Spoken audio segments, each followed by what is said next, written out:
Okay.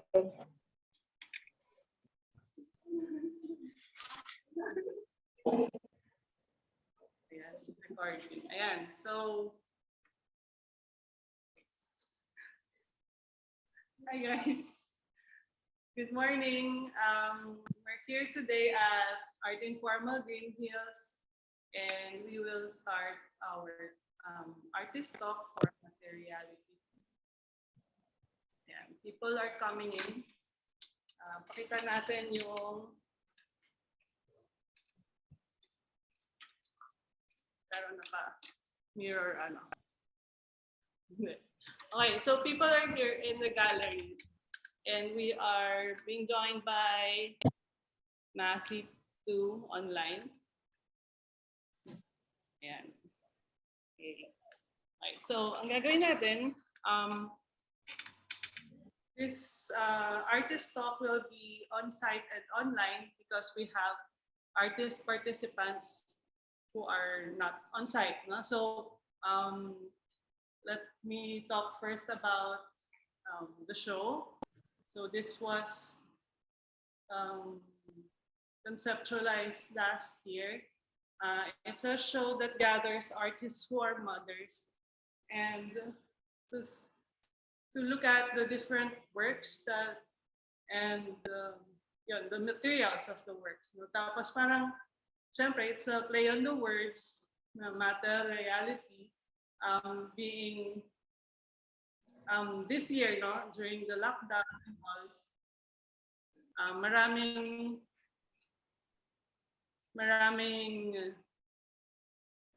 implications, maraming ginagawa yung role as a mother. And we try to see how does this influence the art making process or and the artworks themselves. So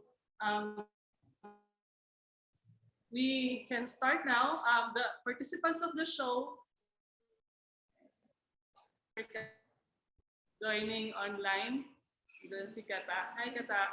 And then nandito si part of the show also is Cabrera, Samantha Feleo. Binabasa ko na lang. Katya Guerrero and Anika Maculangan, Veronica Lazo, Masi Oliveria, who's here online, and then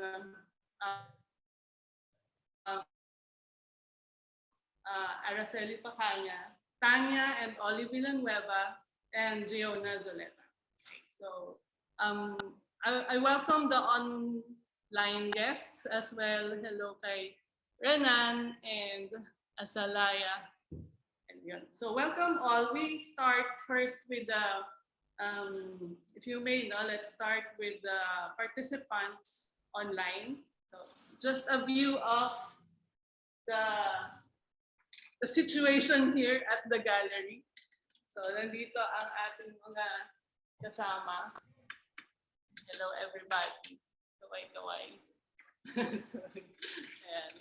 Okay. Yan. So magtutour tayo. We talk first about yung work ni Masi. While meeting other participants. Okay, so. Hi, Masi. Hi! Hello! So, okay. So, yung work ko, pag nag-work ako, pag gumagawa ng painting, as much as possible, ayokong pinag-iisipan. So nung ginagawa ko yan, I really didn't think about what it is or what it means. Parang mas, lang yung mother and child. Kasi parang classic genre siya ng painting. Tapos, tinatry ko mag-aral ng konting art history.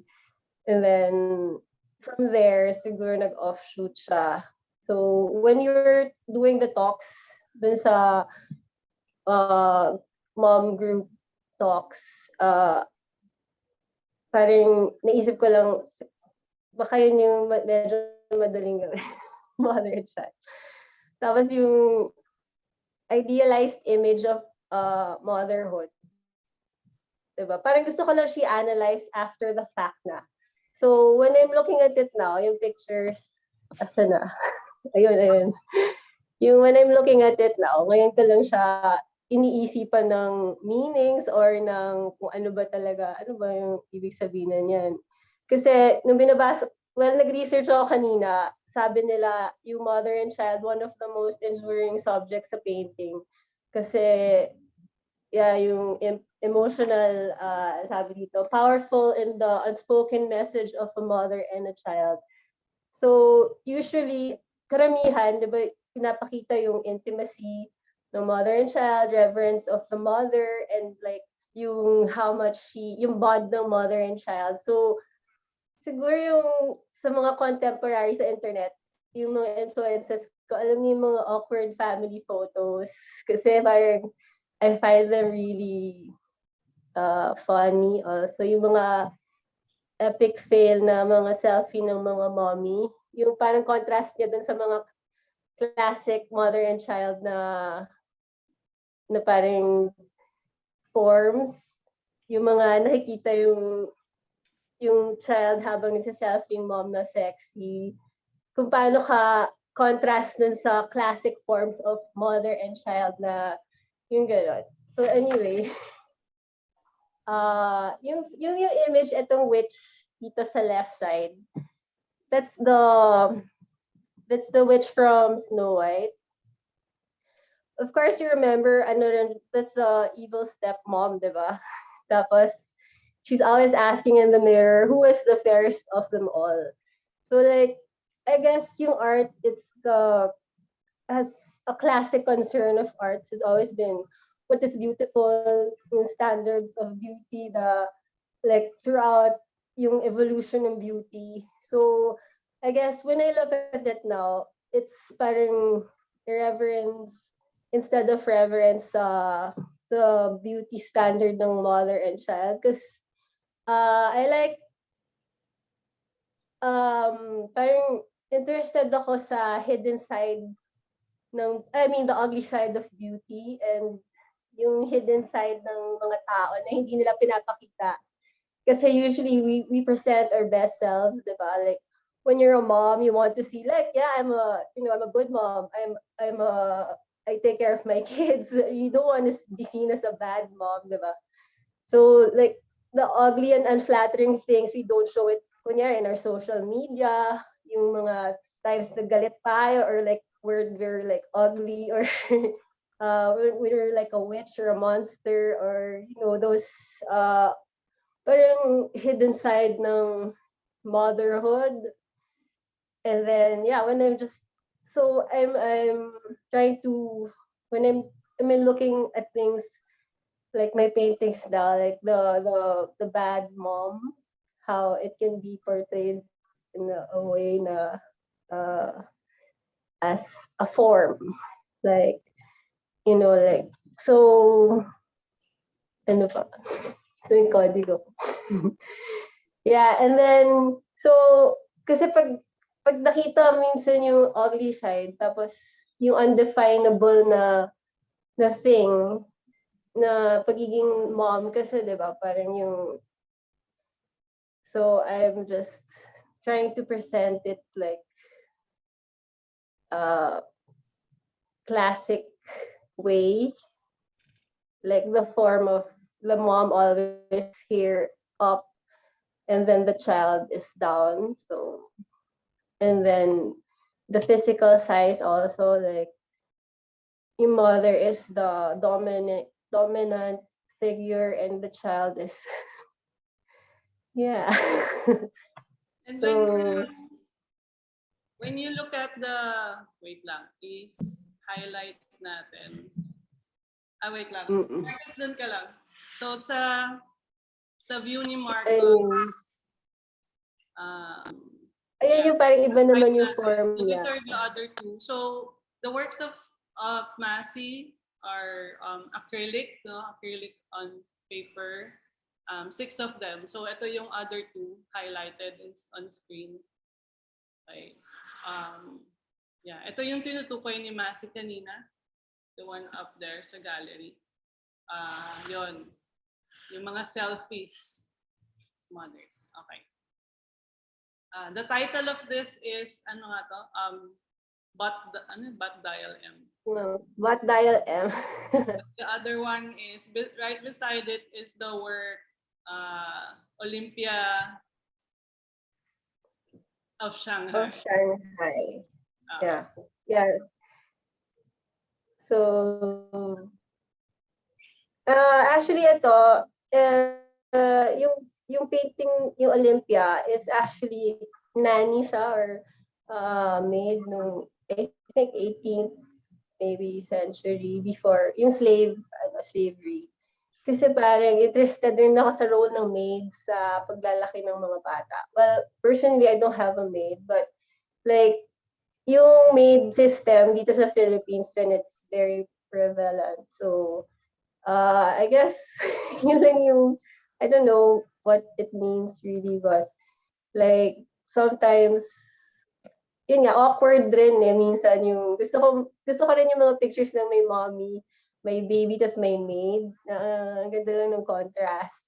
Like, form-wise, and also, it's an interesting picture for me, like, but, yeah, but like, I can't attack it directly, so I do it indirectly through older pictures or references. Kasi when I do it like realistic, parang hindi ko pa ma-work yun. I don't know how to do that yet. Pero like, ito medyo going to yung commentary na social commentary.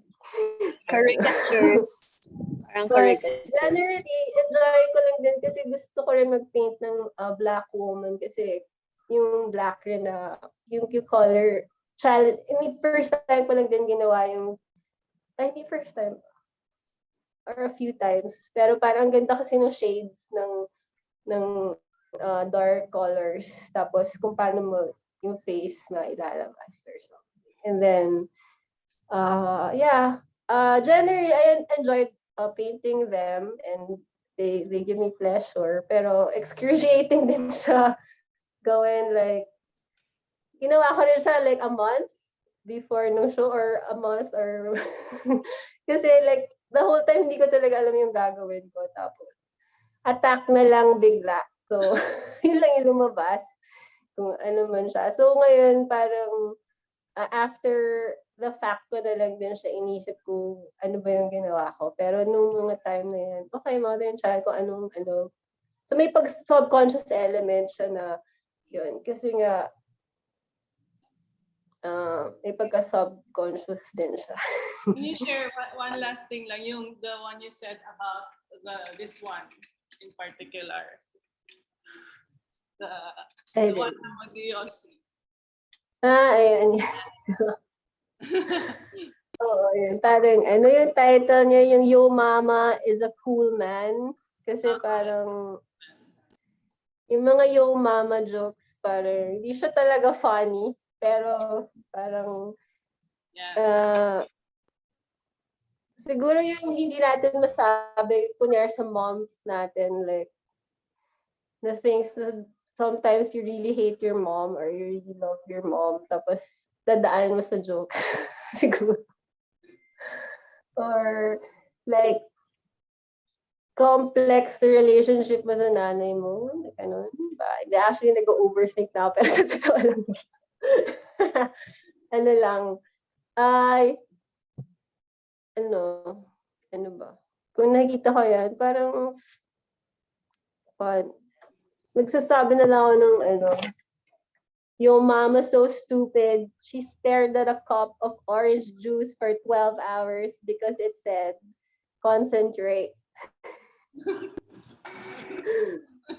So, yeah, so I think, so inspired siya sa mom jokes. Na, yung mga mom kasi maraming mom parang walang sense of humor, napansin ko pag, di ba, pag inaasap tayo about stuff, tapos parang hirap i-poke fun ng mga, masyadong sensitive minsan yung topic ng mom, pagiging mom. So, I think maybe gusto ko express yung mga things that I really can't say in words. So, maybe that's what happened. Thank you. Thank you, Masi. Thank you. Babalikan ka namin pag mag-Q&A. No. Okay. um, Na-fill up ko na yung 3 minutes. Thank you. Okay. Yeah. Thanks. Happy sila. Hello kay Masi. Kay Masi. Everyone in the gallery. Okay. So now we go next to our next is Jeona.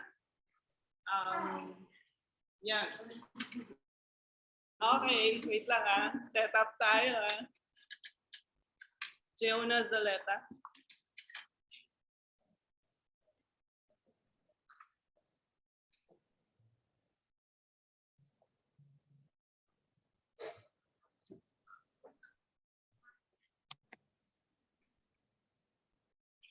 Okay.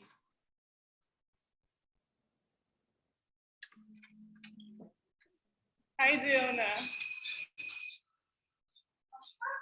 Here, I'm Ollie. This is my mama. And I don't know why she's wearing cardboard face. Why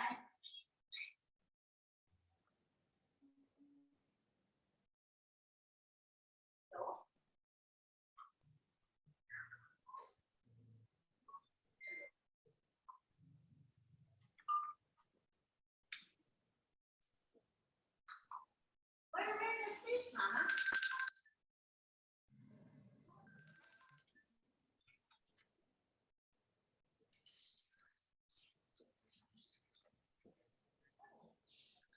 Like, so yeah, what am I doing in the gallery? Excuse me, why are you calling?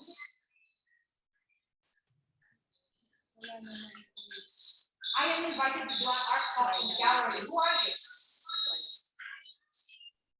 Yes, I'm Napi. And I have a friend, I'm not going to tell who, but yeah, this is my mama, and she's wearing a cardboard piece. And I'm going to talk about art, okay? So ask me a question. Ask me a question.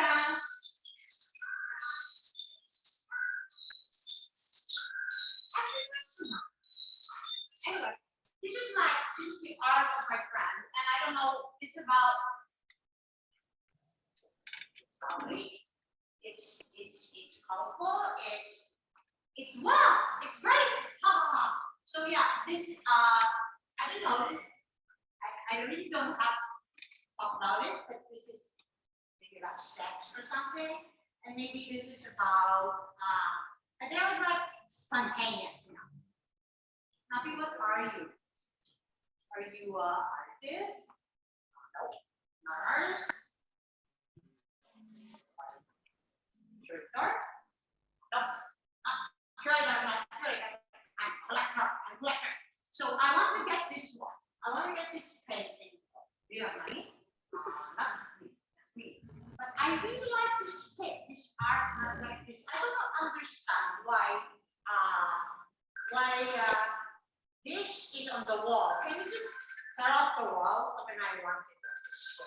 I don't know. I'm shy. I don't want to show myself to people. That's why I hide it. Who's calling?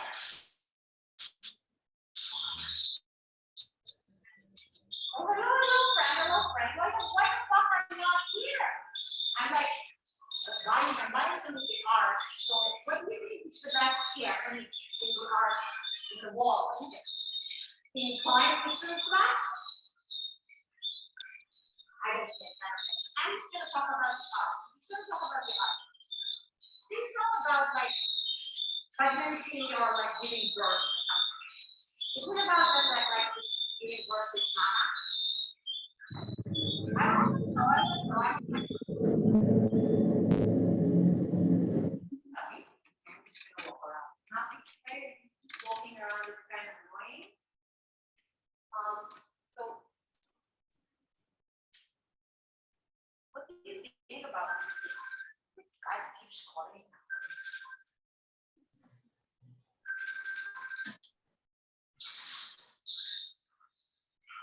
Hey friend, what is up? Why didn't you tell me? Tell me about it. Come on. What about this? Why is there like Simpsons? I like Simpsons. I don't.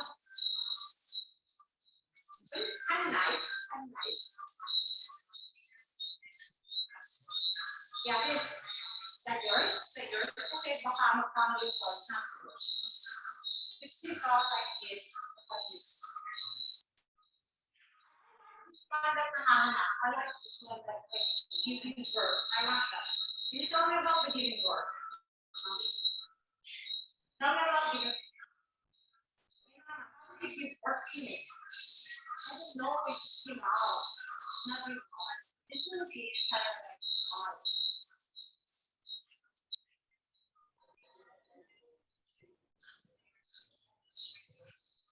Wow.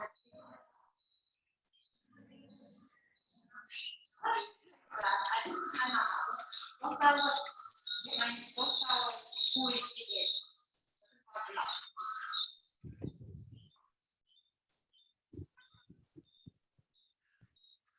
I am the son of mama.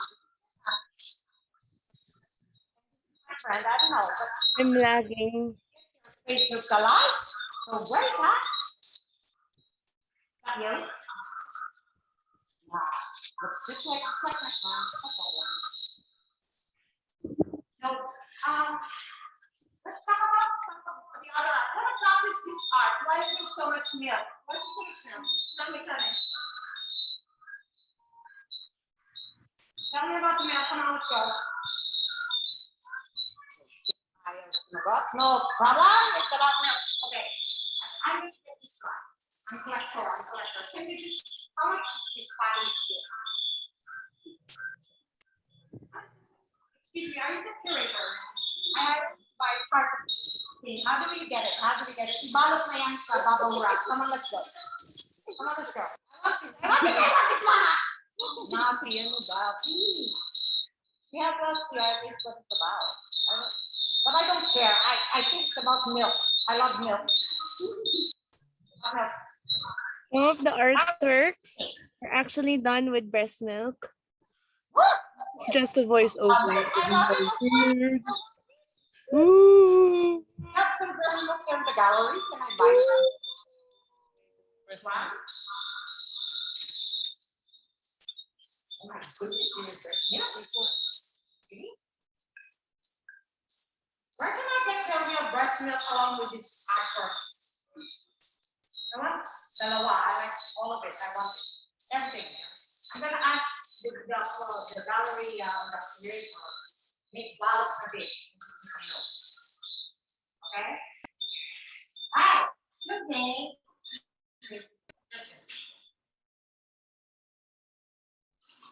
I want it. Oh, let's see. Just send me the milk. Okay, just send me the milk. Okay. Okay, you guys. I'm sorry, I'm so talkative. Do you have a question? I mean, I can answer some questions, but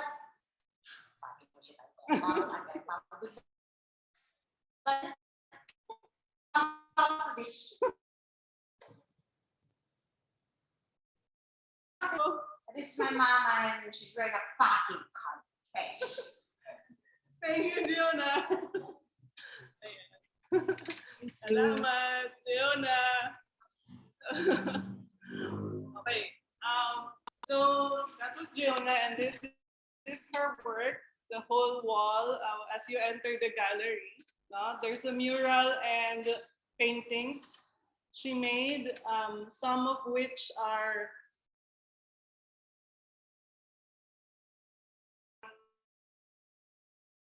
pregnant with Gabri, and others are more new works.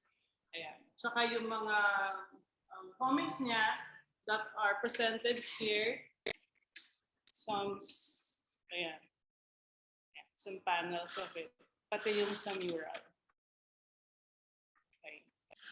Yeah. Yeah. Now, That one over there actually is made from my breast milk. where are you, Jeona? Show I'm yourself. somewhere in the island. Oh, sige.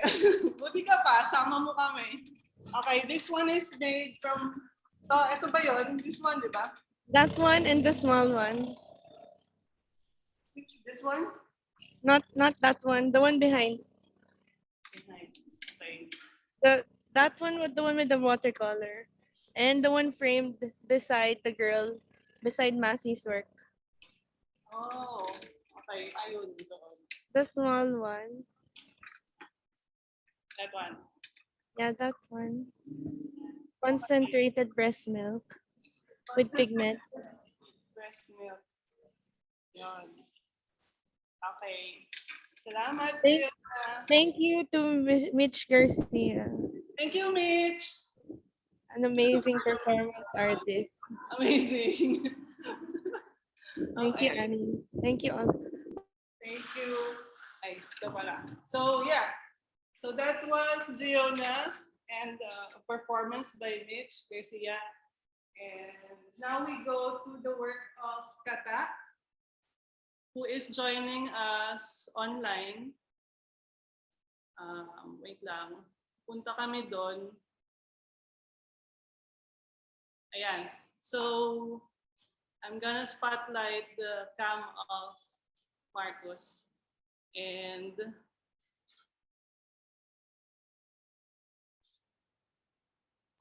Hello, can you hear me?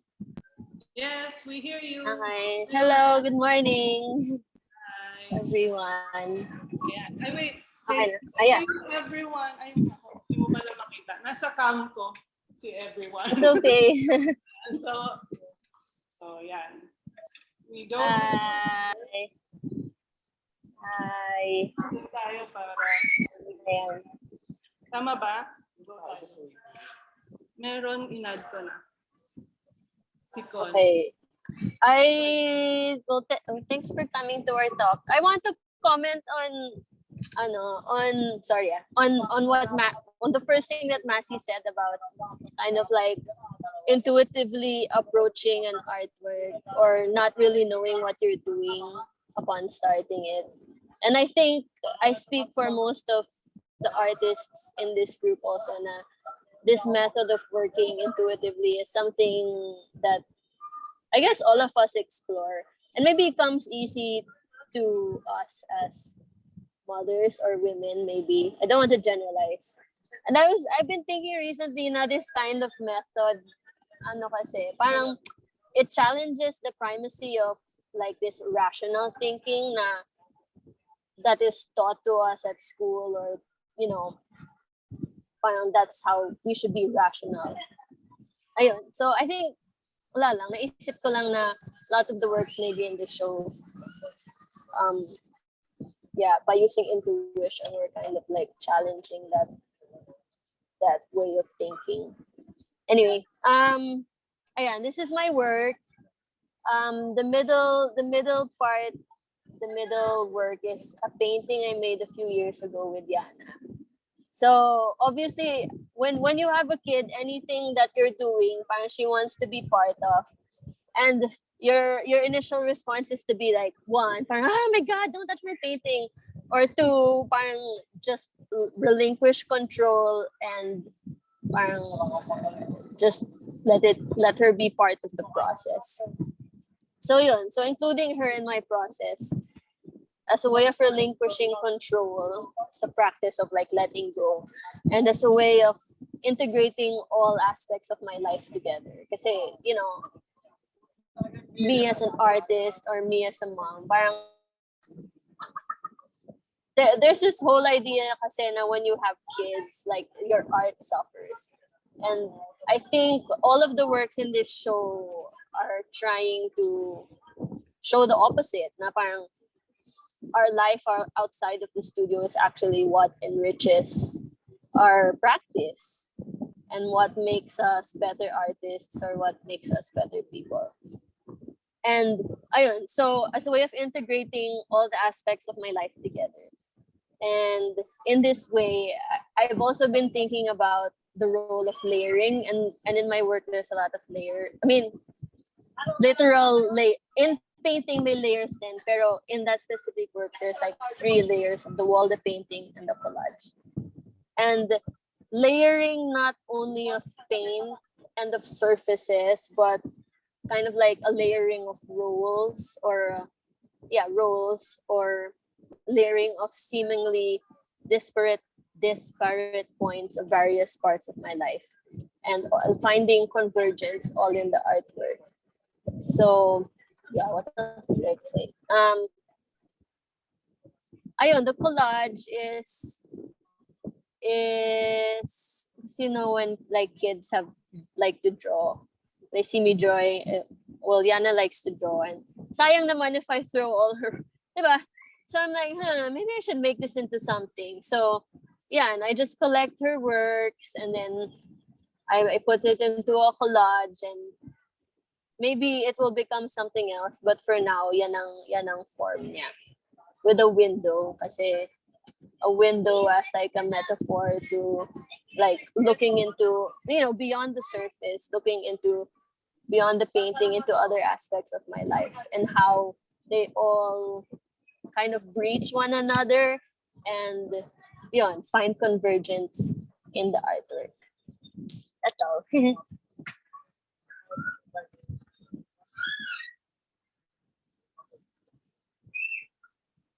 So if you see, ayan, yung Marcus Cam is going through the work now. And then here are our guests today. From the gallery, hi Kata, us. Ayun, that handprint in the middle of the painting is Yana's also. Yeah, do you want to talk about that? And that this window cut out. Well, I use a lot of parang handprints in my works. Kasi I kind of like this idea of, I think a lot about cave painting, and like how the people who must have made those paintings, how they must have felt. Parang it's, well, I interpret it as like the wonder and mystery, and that moment when they like formed parang yung ego consciousness, parang like I have consciousness, I am like human, parang yung moment na yun. And I think yes, in painting it's like a constant renewal of that moment. I don't know if that makes any sense. Ayun. And yung green, kasi I do green screen in my videos, and I just had all these materials, so I just put them all together. Actually, on the spot ko naisip yan kasi I think the painting was supposed to be a separate work, but then I thought it'd be interesting to layer it, like, yeah, to layer it.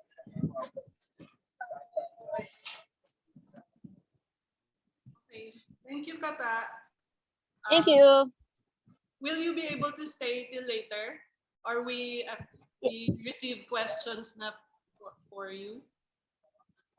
Kahit I'll try to stay, but baka malapit na kumain yung anak ko. But sige, if anyone has any questions now, okay lang din. Meron bang may question online, on-site, for Kata? Ay, wait lang. May tanong daw si Marcos sa'yo. Okay. Hi. Nagka-come sa amin si Marcos. Sino daw yon? Ayan, yung nasa cam ni Marcos. Sino daw yan? Which one? Dito. Yan. That's just, yung mga ephemera from the studio. Ano yun, parang daming gamit sa bahay, like stickers and like face masks. And, I'm trying to think of all, like, what I can do with all this stuff instead of throwing it away. Kasi dito wala kaming garbage pick up. So, wala, the trash in our house like does not go anywhere. So I have to figure out a way to use it. Ayun lang. Instead of throwing it all away. And it magically disappearing. Si Katya may tanong dito from the gallery. Hi. Curious lang ako kasi syempre it's always like that. Parang not naman super personal, pero what was it, yung experience mo with your own mom? May parang same ideas ba what you're doing now with your child? Or sarili mo tong parang mundo na you started from this point on? Well, my mom is like a very different person from me. Syempre, when you become a mom, like also your relationship with your own mother is kind of like put into the ano, diba? Parang you think about it a lot in terms of how you relate to your own child. But medyo later on in life ako naramdaman na parang supportive yung nanay ko with my art making. Kasi una, hindi niya talaga naintindihan. And I had a different path when I was growing up. I was doing violin and she was really expecting me to, parang she was more supportive of that, of like me doing violin. Tapos biglang, Mom, I want to be an artist. Parang, ha? Parang ganun yung nangyari. So I guess, I guess coming to all these insights about how to approach motherhood came, I don't know, came naturally, came to me lang. Nag-move Kasi, nag-change location ka. Malaking bagay yun. I think the change location tayo mo. Where you are now. yeah. I feel like I'm a little bit outside the art. Parang the art world is not really like my world talaga. Parang I feel like the art world is like where I can put like an expression of what happens in my real life. Parang ganun. And parang, there's this whole idea na when you become an artist, parang you can't have children. And I didn't want. It's just like a way for me to feel like, hindi ako talo sa situation. Parang that's just how my brain works. So parang motherhood is will not cripple me as an artist, but it's just my way of internally turning things around para for me. Ganon. Does that make any sense? Is there anyone from online naman who has questions? Meron ba? You may on your audio and video unmute yourselves. Pero kung wala, we will go to the next artist muna. Meron ba? Ayan. Thank you. Thank you, Kata. Thank you. Much. Okay, so I guess we proceed with the next artist and we go to the works of Veronica Lazo. And V is here. Yan. Pwede ka doon. Tapos, pwede kang, ay tama ba? Ay, hindi, sa akin pala yung audio. Tapos, ikaw yung mag-go through. Okay, sige. Pwesto ka lang. Yeah. Hello. Thanks for coming. And again, thanks to Annie for organizing everything and for inviting fellow mothers and artists like myself and people who are in this show. So I guess yung work ko, slightly different take on motherhood. Not that, I love being a mom, but I think I'm at the point then na parang I don't want to have more children pa. So for the past few years, parang a minor part of my pagiging mom was to try and not have more kids by taking birth control pills and taking in those extra measures para lang hanggang 2 lang yung anak namin. So yung initial idea ko for my work in the show is actually to base it off the yung pack ng birth control pills mismo in terms of its form. So it's like if you're familiar with it, it's like a pack of 28 pills on one sheet, diba? Pero yun nga, as I was sort of Ganyan na lang. Para kita. yes. Pero yun, while I was sort of toying with that idea, parang medyo nag-evolve na rin siya. Siyempre, I was in constant conversation then with Sian. Tapos this documentary I think that he had watched some time ago came up, which was called, I think it was called Crisis of Civilization. Tama ba, Sian? It was a documentary na yun yung title. Tapos in that documentary, it also sort of talked about how women's fertility wasn't always sort of regular. Parang it was something that was actually erratic and parang didn't come about monthly like we're sort of used to now. And parang it was only after civilizations or people started to settle over time, so did parang women's fertility set in as well. So my works parang aim to sort of capture that progression. I guess if you sort of look at also evolution in a linear sequence. So yung title ng works are Mankind Projects 1, 2, and 3. And if you'll notice, I guess starting from the one here behind me, this sort of symbolizes, let's say, the more erratic state of a woman's biology and a woman's fertility supposedly. But these are like my own imagination of what that may look like. So something that's not so, well, it's a bit more ambiguous in the other two. But slowly, if you go through the second piece, it's a bit more formed, if you want. And then obviously the last piece is a lot more controlled na yung itsura compared to the other two.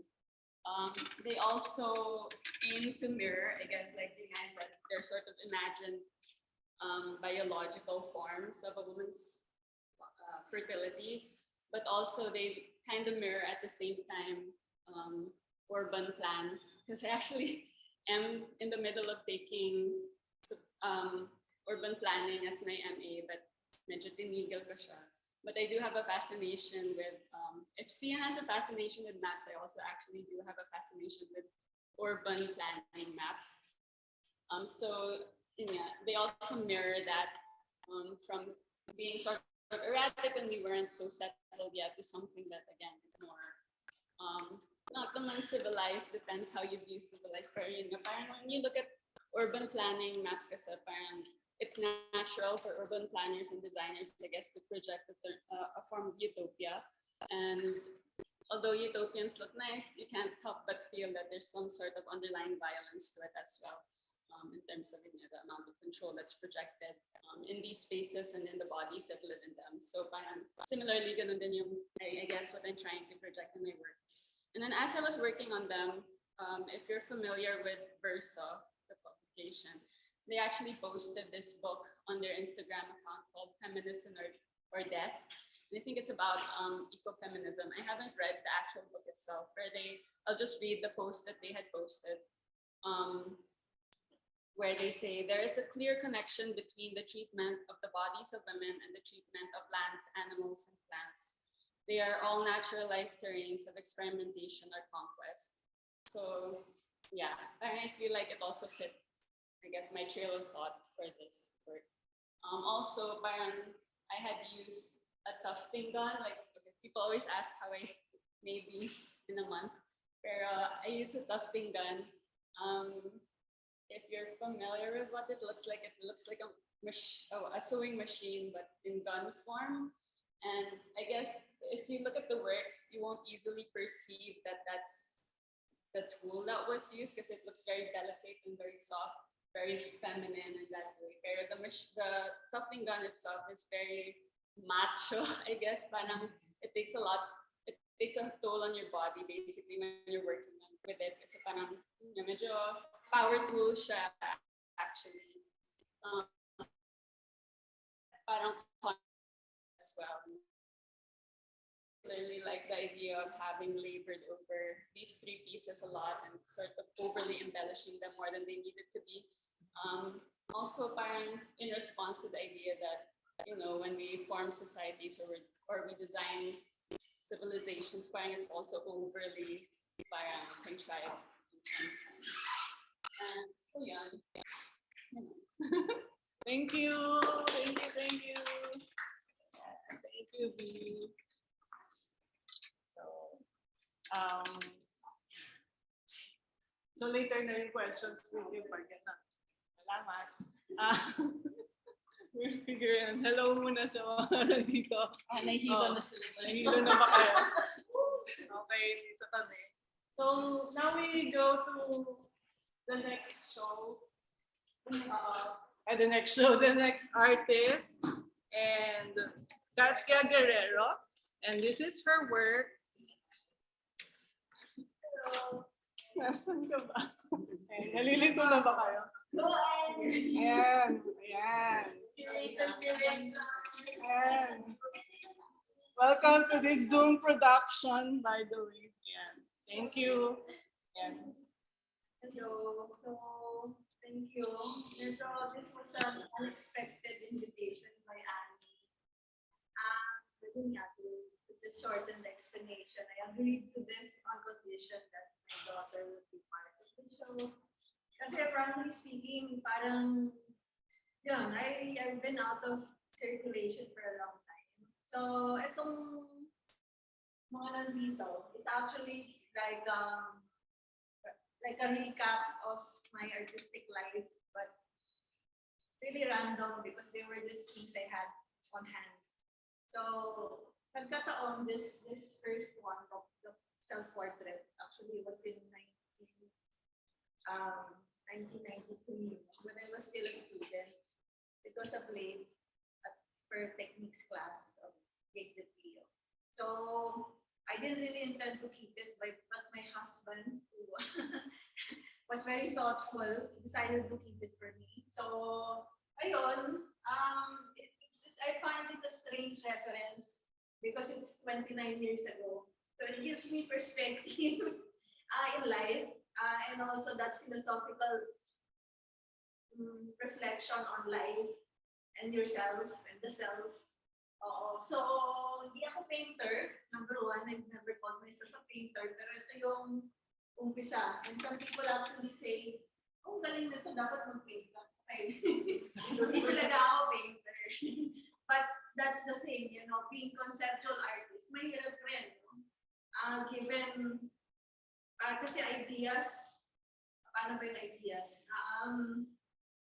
Mahirap lagyan ng value yung ideas. And it's always been very difficult to also imagine myself being an artist and living from ideas. So, funny rin yung mga experience ko with ideas and conceptual art, exhibiting it within a white cube. That's why I left it really. So, dito, after the portrait,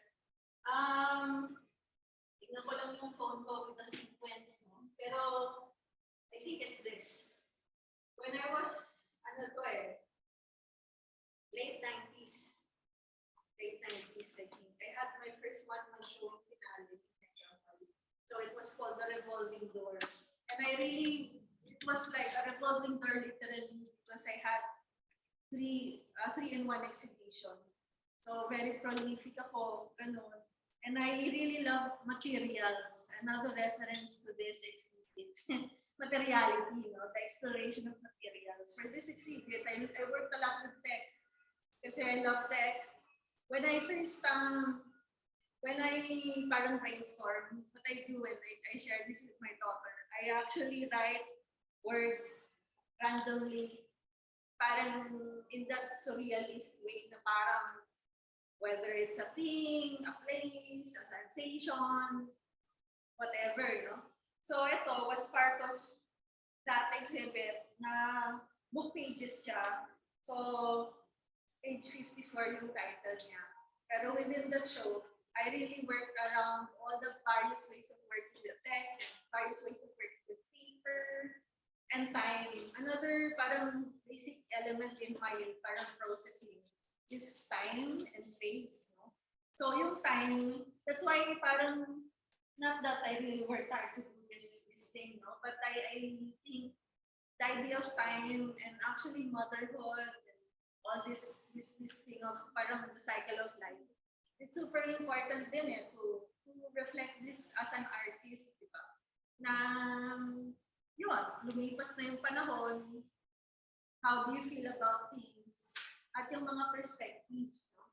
So, yung susunod, I think is this work, The Flash. This was kind of a special time. Why? This was something I did in Surrounded by Water. When Surrounded by Water is in EDSA, which was a very parang particular time.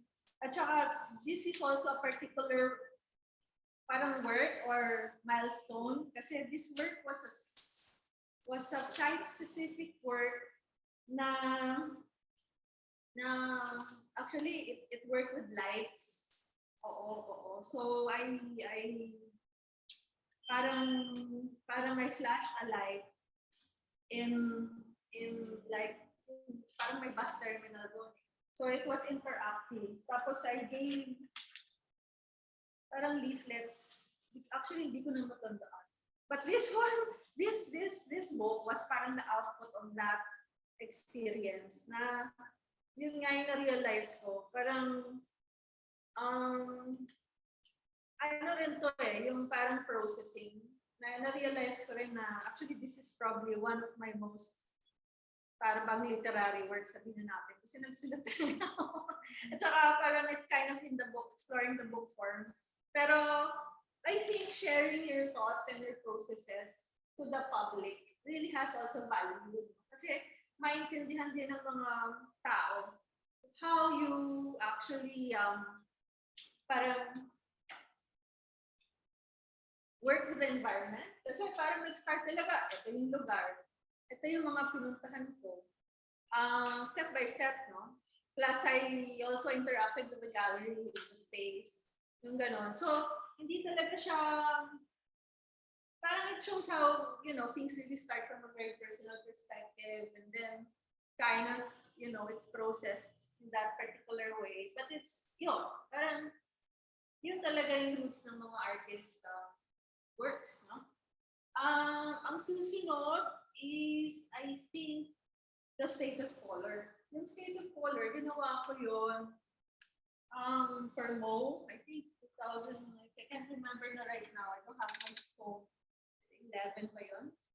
Or 14. But anyways, yun yung isang huli. I was not really super into art anymore really by that time. Paano ba to? This one was really my concern with public art.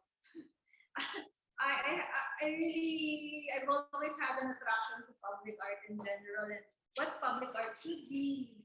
So, parang in response to all that public art, ang sagwa, color schemes ng mga Pinoy, parang, ano ba yun, hindi boys and yung Davies. Parang the Davies color scheme, right? Or the halo-halo color scheme. It's like ugly.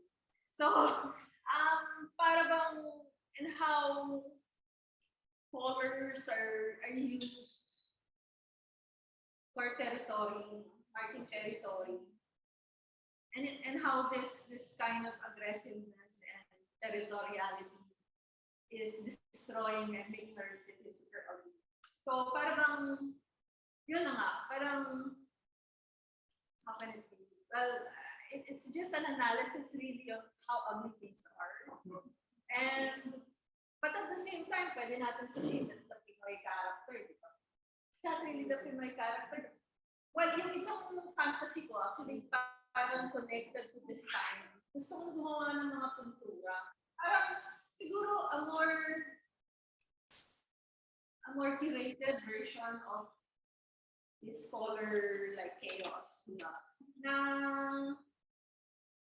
yun nga, if we would think, use this color schemes, siguro naman pwede siyang i-orchestrate din. Pero sa akin talaga, it's all a deep reflection on our politics, which is, yun nga, parang after matalo yung isa, palitan ng isa, basically that other one will disrupt the other one's work tapos or cover it up or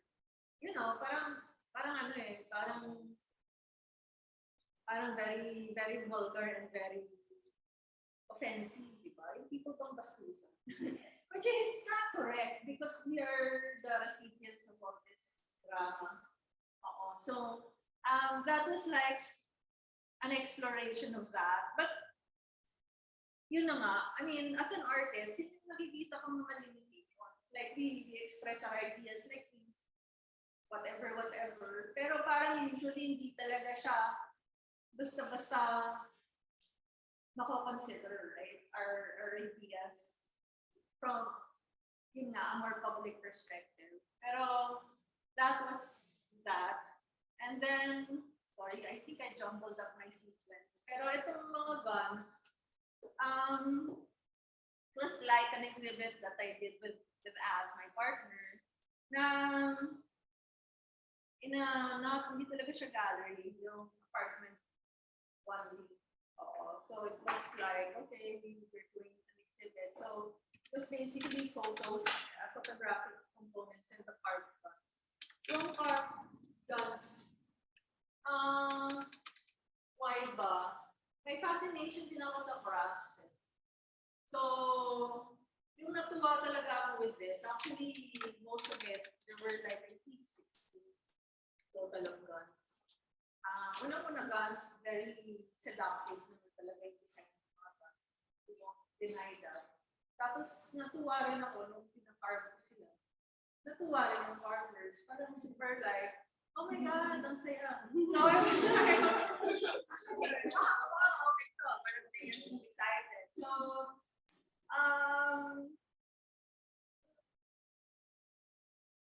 yun. I like toying around with folk. I like toying around with collaborating. Tapos, well, yun, I think the choice of like object was really that whole seduction and that whole I think the seduction of art is also similar. May seduction siya sa fetish ng mga objects like guns and things like that. Yung title ng show nito actually is kind of, I know I placed a basic title, pero hindi ko na matandaan yung basic title. But basically, I listed a range of emotions, like 100 emotions, to describe, parang to encapsulate the show itself. So, ganun din, parang, kasi I really feel that art is also, besides trying to be intellectual, meron din talaga siyang emotional levels. So maganda rin talaga yung art, like na dadala siya ng ganung emotional experiences. Tapos lastly, ano pa ba? Ito, si Tanya.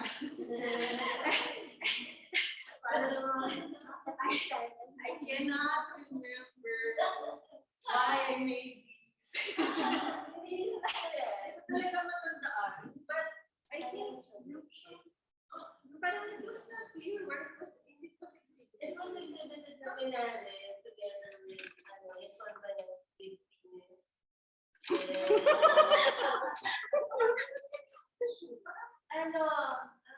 Pero may ginawa ko ba? Yung may bob, may tineteng ka ng mga bob, cubed up bubble. Pero hindi mo tinanong.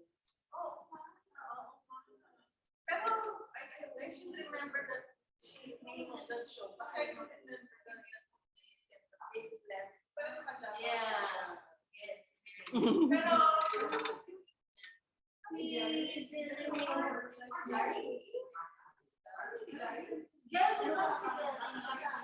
okay.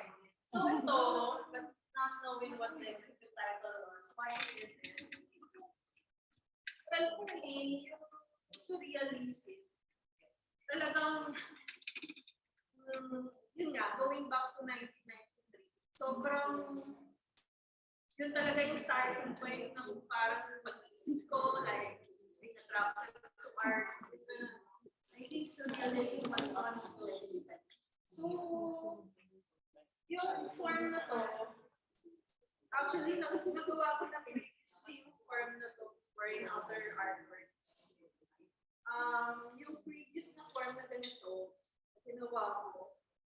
actually, title ng work na yun was in sample. So yung time na yun, ginawa ko siya with crayon na flesh colored pastel. Pero to, I think I was fascinated with the idea of doing just super surreal. So it's a surreal parang vocabulary thing. And I think yung mga buntut I was fascinated with tales in general and how they project a certain idea within an anatomical perspective. So parang yun nga, parang it's a simplification of an animal, parang almost like a form lang talaga. So, tsaka for me, this form is very elegant. Parang elegante siya, tapos ano lang talaga siya, parang present na siya. So, yun, di ba? Parang ito nga, medyo mysterious sa akin. Very maraming quotes kasi yun, di ba? Oo, at saka yun. Siyempre, napagawa ko sa kanya because may fetish nito eh. Pero, yun. So, challenge yun din, di ba? Like, how to make it, yung gano'n. How to, make it happen, gano'n. Pero, so, basically, that's it. So, it's like, I just wanted to show like parang parts of different things that I've done throughout time. Tapos, siguro meron something consistent. Thank you, Katya. Yes, salamat din. Thank you, Katya. Now we go to another artist who is online. We call Sam. Hi, hello everyone. I-spotlight ko lang yung view. Saan ka na? Ayan. Okay. Tapos, bale, the camera of Marcos will be showing the work. Tapos, yeah. Tapos nandito yung mga guests. Hello, hi everyone. Ay, sila Maribel nandyan. Lakasan mo na lang Sam. Ay, sige. Sam, you can tell me what to look at, Sige. Thank you. Ayan. Okay lang ba yung audio ko? Naririnig naman ako. Yes. Okay. Ayun. So, Yeah. start na ba ako? Okay. Yeah, tapos you may tell Marcos kung may particular kang gusto i-highlight ng work. Sige. Okay.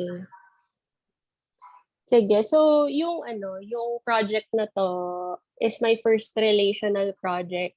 Kasi first time kong manghiram ng mga substrates from other artists. Or actually works or any residual object na galing sa mga artist friends ko. So, yung dahilan nun is because dahil kulang yung funds, yun. Hindi ako makagawa ng sarili kong mga substrates where I could grow the crystals. But then, dahil sa exercise na to, parang na-realize ko na I can grow crystals on any object. Ganon. Like, even hair, galing kay Tanya, or plastics galing kay Mars na sobrang challenging kasi lumulutang, or even paper sculptures. So ano siya, parang naglaro lang din talaga ako for this project kasi medyo matagal din akong hindi nag-grow ng crystals. Last ko nag-grow is nung 2019 pa for CCP. Pero ngayong pandemic, simula nung pandemic, parang natuto na rin akong mag-grow ng other stuff. I mean, I've been into plants and even mushrooms. I've tried to grow them. Terrariums, ganyan. So, it's like yung act of growing kasi, it's, yun nga, caring also for certain things. Tapos parang, nasa-set yung mind mo to build a routine or a practice to look after something. So, very parallel sa doon sa experience ko with my child, of course. ayun, so parang I actually want to go back to exploring crystals as part of my practice. And this time, parang mas focused yung lens ko doon sa um, artistic part ng process. Kasi doon sa CCP, parang it was really a showcase of what can be done with crystals. Like, sa CCP, I presented a 3-meter sandbar of crystals. Parang more than 200 pieces. And at the end of the day, parang isip ko, ang dami kong na-collect na pieces, but then hindi ko pa sila nabibirth talaga. Alam mo yan, yung parang seeds pa lang sila nun. So, ngayon, parang nag-explore ako ng ibang avenues on how to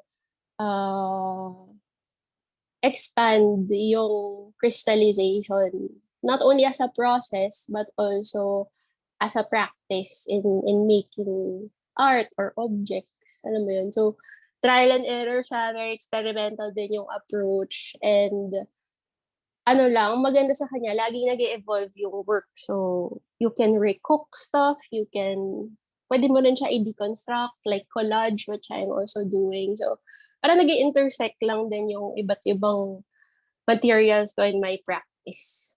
Ayun. Yan lang naman. Thank you, Sam. Hello. Ayan. Thank you, Sam.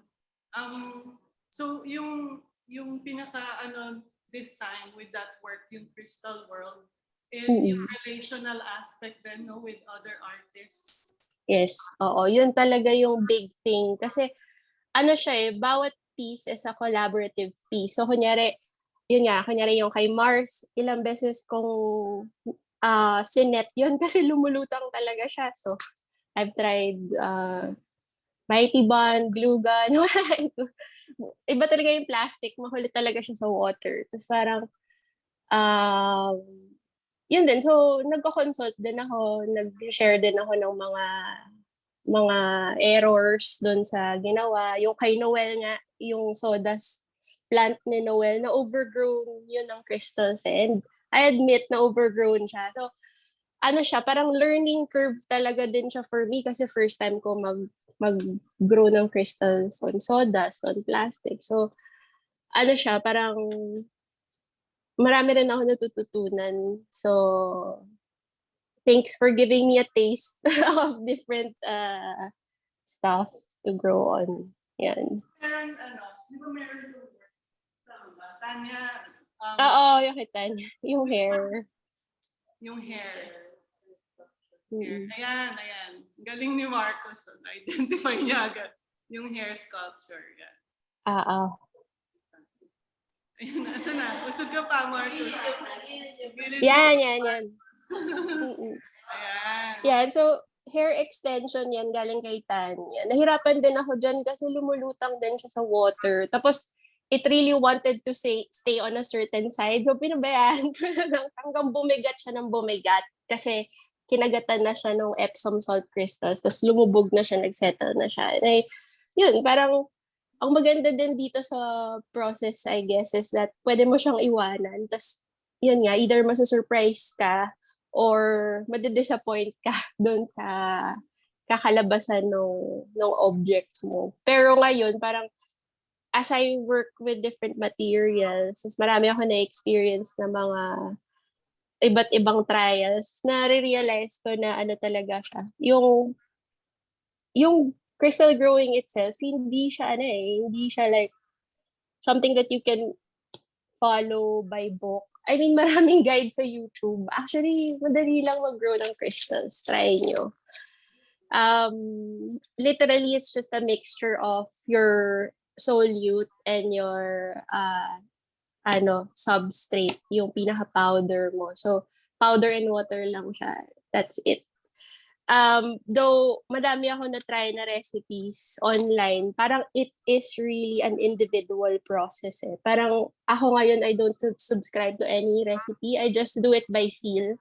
Yung pag hinahalo ko yung pot ko, parang akong witch na parang pinapakiramdaman ko lang yung lapot. Tapos pag ready na, parang, kasi may tendency lagi to oversaturate or undersaturate. So, kailangan medyo ramdam mo yun. Yun. So, parang, this time, with my process, inalaw ko yung sarili kong mas maging inquisitive and magkaroon ng mga failures. May mga works din ako from other artists na nasira ako. So, yun yung ginagawa ko pag manghihiram ako ng work. Sabihin ko na agad na no guarantee na mabubuhay pa yung object. Like, yung kay Ralph Barrientos na plaster sculpture, yun, natunaw din siya. Pero yung kay Bea Alcala na cast stone, ang ganda rin ng sip-sip niya. Pero, yun, just the same, kinansot ko yun kay Bea na, gusto mo bang i-grow pa natin to or let's just stop here na yung surface niya mukhang landscape na parang tinutubuan ng mga trees. Yun. Yan, there. Tapos sabi ko kay Bea, lagay na lang natin dito sa glass dish para meron siyang sarili niyang enclosure, kumbaga. Pero partly open pa rin siya. Ayan. So, nag-agree yun. Sabi ko sa kanya, kung ako yan, I will still push it. Kumbaga, i-grow ko pa siya ng crystals. Pero sabi niya, hindi na. It's perfect that way. So, parang I agree with the artist. So, parang it's really a collaboration between me and the other artist. So, I really had fun dito sa works na to.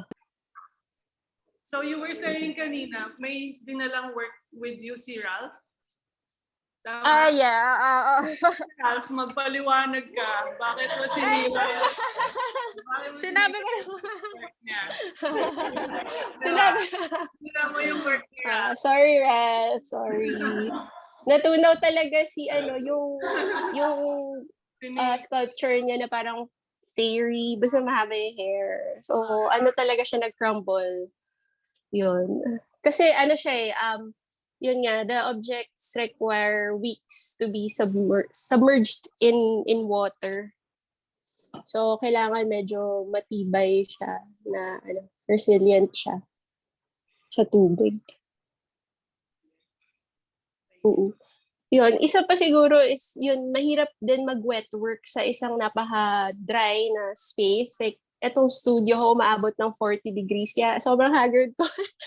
Wala ang init. As in like, tapos wala akong sink. So, sobrang labor-intensive din yung paggawa ng crystals kasi I have to salok ng tubig, alam mo yun, buhat ng timba, maglinis all the time. So, siya, workout. Ganun siya sa. Yung kay Marian pala, okay. Gusto ko i-discuss yung kay Marian kasi first time kong mag-present ng isang trabaho na naka-submerge pa. So parang it's like a growing wet work. Eto, yun. So in-encase ko siya sa aquarium or parang glass enclosure, cube siya actually. Tapos, nakasuspend siya. That's why may butas on both sides para masuspend yung work ni Marion on fishing line, yung transparent nylon string, kaya clear, hindi mo makikita, yung kay Mario, nagustuhan ko lang din siya kasi ang ganda ng hagat sa crystals, diba? Kilala niyo naman si Marion Contreras. She does these fabric sculptures or soft sculpture. So, yun, parang maganda rin yung hagat ng crystals. That's why naisip ko, i-present yung kay Marion sa isang tank para makita yung all sides. Kasi yung work din ni Marion, several planes din na nag-intersect. So parang if you look closely, makikita mo na ang dami pang intersections dun sa loob nung sculpture ni Marion. Together with the crystals, parang nagiging explosive siya. Parang nagiging supernova, sabi ng anak ko. Yun. Yun na. Thank you, Sam. Ayan, lastly. Ayan, sige. Yung kay Nathan, yung mga objects ni Nathan, sobrang na-attract sa mga objects ng anak ko. also kasi ako namimili niyan. I mean, moms would understand. May bias tayo sa mga toys.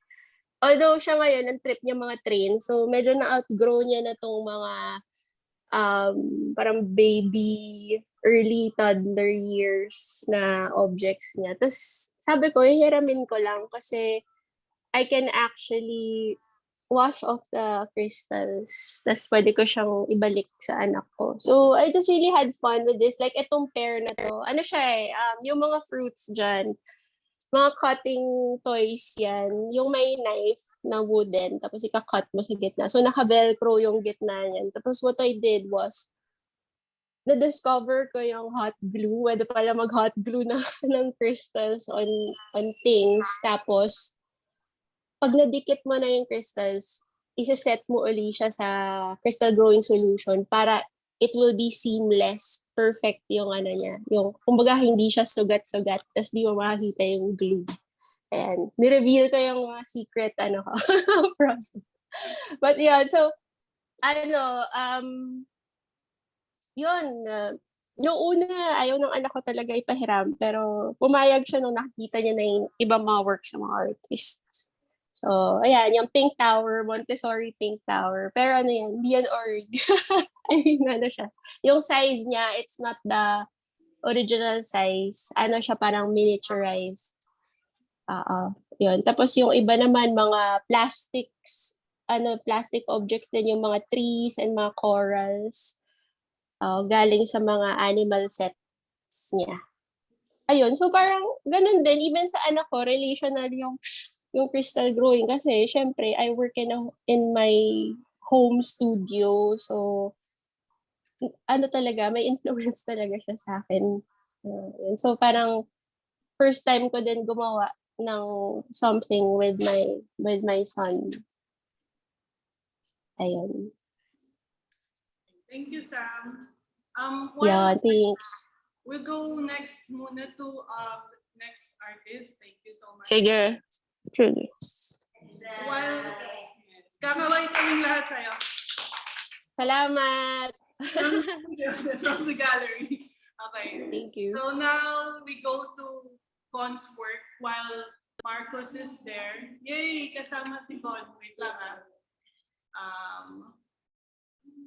remove spotlight. Add spotlight. Hello, Con. Unmute. Hi. Ayan. Ayan. Dinig niyo ako. Dinig ka namin. Hi, everyone. Hi, everyone na. Sorry, hindi ako nakapunta. Busy sila. May estudyante ka dito. Okay. Narinig mo ba? Okay. Sige.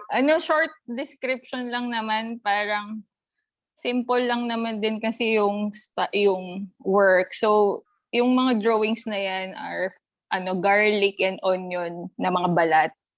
Just because yung parang memory ko of womanhood or motherhood, lagi siyang nakadikit sa amoy ng garlic and onion dahil mahilig magluto yung mga women sa aking family. And so every time magluluto ako, ipo-form ko siya as flower, tapos pipicturean ko siya. So I accumulated a lot of photos nito. Tapos I started drawing sa maliliit na mga paper which are parang off-cut ng husband ko. So mga scrap paper yon. This is the first work na ganyan kalaki yung paper and it took me like 3 months siguro. Medyo mabagal ako mag-drawing. So this work is form of parang reclamation of space and time, which I usually don't have, being a mother and also a partner to a fellow visual artist. So that's it. Thank you, Con. Meron questions? Baka umalis na si Con. Ayan. May question si Tanya.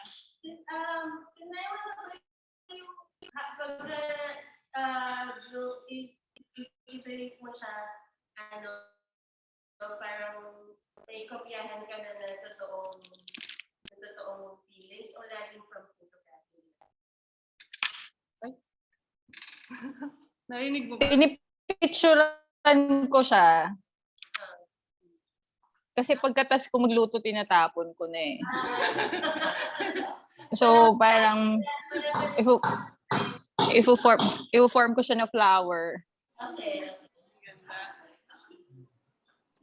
Ano daw? Hindi ko narinig, sorry. Thank you. Ganda. Ano ulam mo ngayon? Ano daw ulam mo ngayon, Con? Ano daw ginigisang? Sitaw. Sitaw. Ginisang sitaw. So, naghiwa ako ng Padala mo sibuyas tsaka bawang.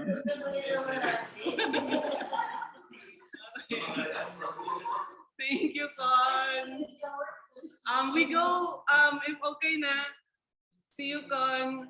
We go next to our next artist, si Anika next. Dito naman tayo sa studio, sa gallery. Sa gallery. Sorry, napa-studio tuloy ako. Na-carried away ako. Sorry. Oh, wait lang. Set up muna kami. Nakakatawa itong ginagawa. Ba't ko ba ito ginagawa sa sarili ko? Ayan. Wait lang ha. Remove spotlight. Ayan. Okay, so kailangan malapit. So babalik na dito si Marcos. Okay. All right. This is Anika Maculangan and wait lang. Science class. Wait lang para ma-detect. Anika during the opening had a performance tapos dinocument and here it is. And Anika will talk about it now. Okay, so ito yung documented version of the performance. Originally, actually, I planned not to document it or like to put any price on it to say, you know, like capitalism in the art world. So originally, I wanted it to be like medyo like a one-time experience. Now the value is determined by who is there at the time of the performance, everything like that.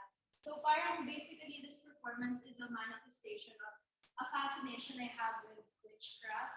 So originally parang my original plan was to go over the surface layer talking about the supernatural magical aspect. Pero once I did further research on the topic, parang I found that there's so much more to it and there's actually a philosophical level.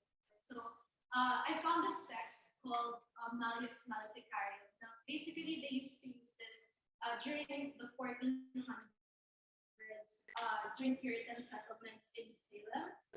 Basically, they used this text on how to identify and also to demolish and extirpate witches back then. So, if you read the text step per step, it says things like witches are unmarried, witches don't have children. So parang the ideation is there's actually like a modern societal notion behind it na it still reflects today's society. So I found that super interesting personally, and that's basically the idea I had for this work. So basically in the work, the red liquid is something I made with red cabbage, but it's supposed to signify the blood of the witches who were executed during that time. And I also like the idea of how the fluid stained the person's hand, the stain idea, because it kind of shows how there's a permanent factor to the blood, or like washing off or cleansing off the blood that was shed during that time. So there's like a feminist angle there, because of course I wanted it to fit the theme of the show. So, if there's questions,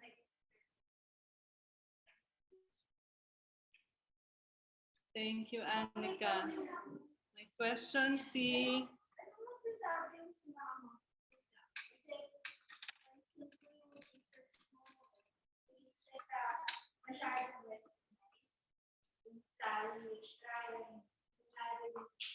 ginamit para sa parang nag-base parang sa mga personally, I think nag-reflect parang siya even sa ancient Filipino aspect. Kasi now I'm also doing research on the Maculangan, the Bagaylan, and I think there's still a feminist aspect in the end kasi they had such a predominant role in the community. Except in the Philippines, it was more widely accepted, which is parang nagsasabi na how now parang nag-revert back instead of moving on forward.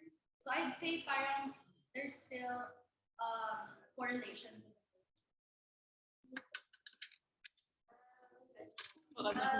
Did you feel embarrassed or any how did you feel when you were doing the performance?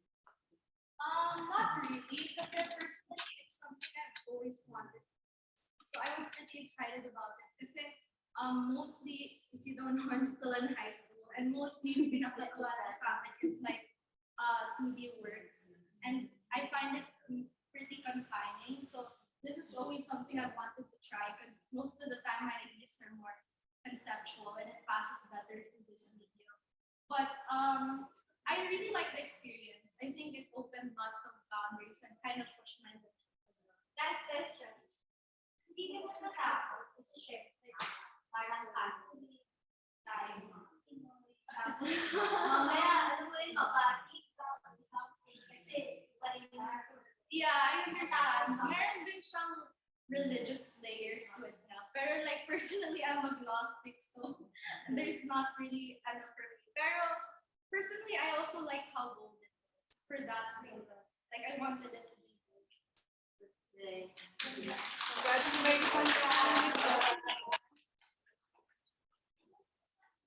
Question to Marcos. Alright, so I noticed in the end of your performance, after it was that hour, 40 minutes, you decided to pick up the bowl and pour it for yourself. Do you want to talk about that? Actually, that wasn't part of the plan. It was medyo chaotic in the end na. Pero I thought it would be kind of interesting because you know how in witches there was like a public humiliation factor to the Salem witch trials. So I wanted to purposely put the blood on because back then, parang sinasabi nila na they wouldn't push through the trial if they admitted to doing witchcraft. So parang you have to admit that you did this in order to stop the trial. So parang it's like confining women in domesticity and you have to admit that you rejected it and then get punished for it. So I kind of played with that idea, but the throwing of the blood right after, it was like a super spur of the moment idea that I had. Last question. So, I observed that your friends know when it happened. How do they, since you're all in high school, how do they, perceive your, work and your expression? How was that? I guess medyo iba din kasi I'm not sure if their perception of me changed or anything. Pero I think nagulat din sila kasi it's very different from the usual works that I do in school. And I was surprised then kasi they were able to understand it even though I didn't really like prompt them before the performance. But I think now then, especially in the high school perspective, for them then it opened more doors to see a work this conceptual and not so two-dimensional.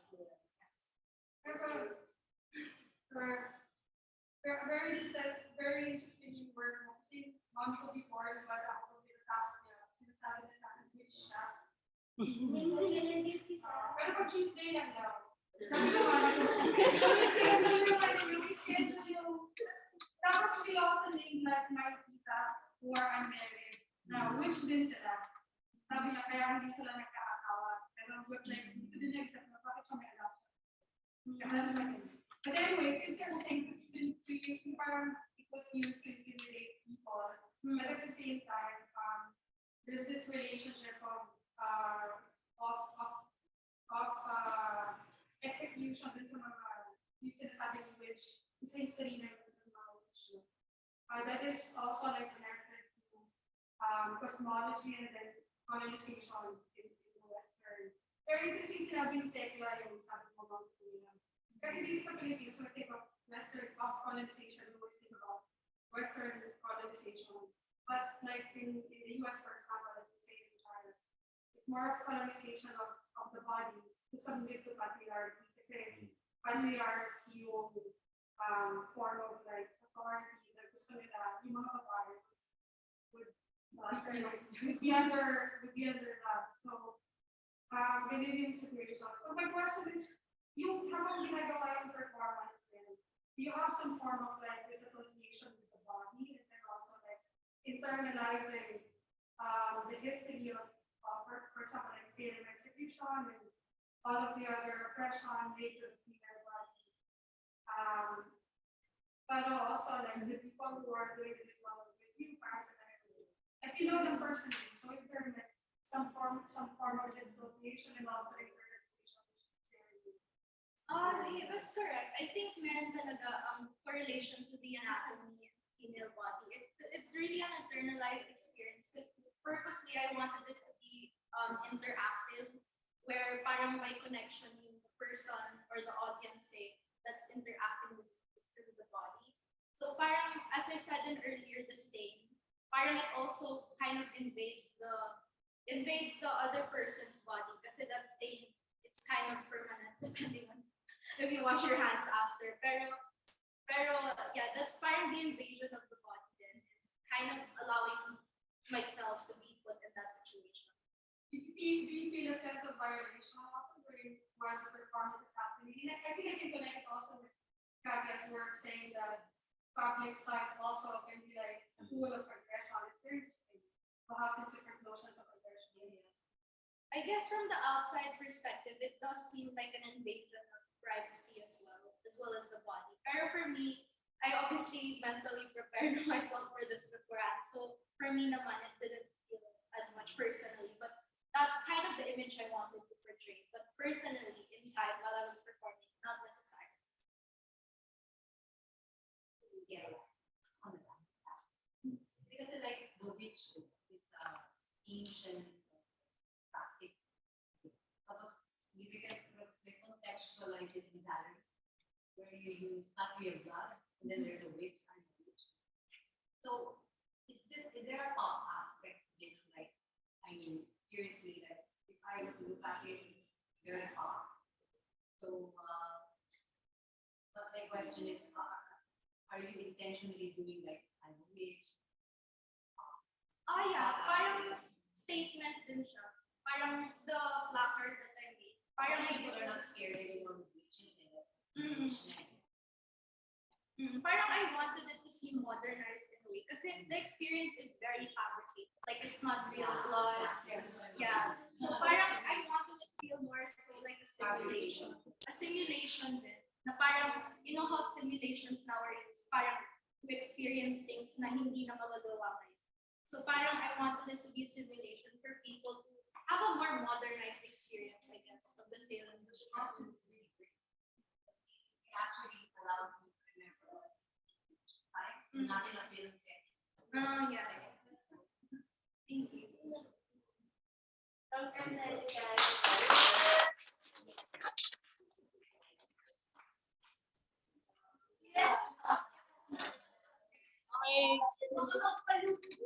Malapit na matapos. So that was Anika. Wild na sila dito sa gallery. We go next to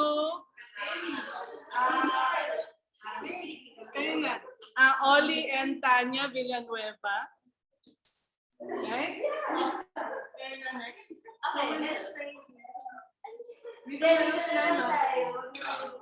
Dito na lang tayo. Tapos si Marcos will show.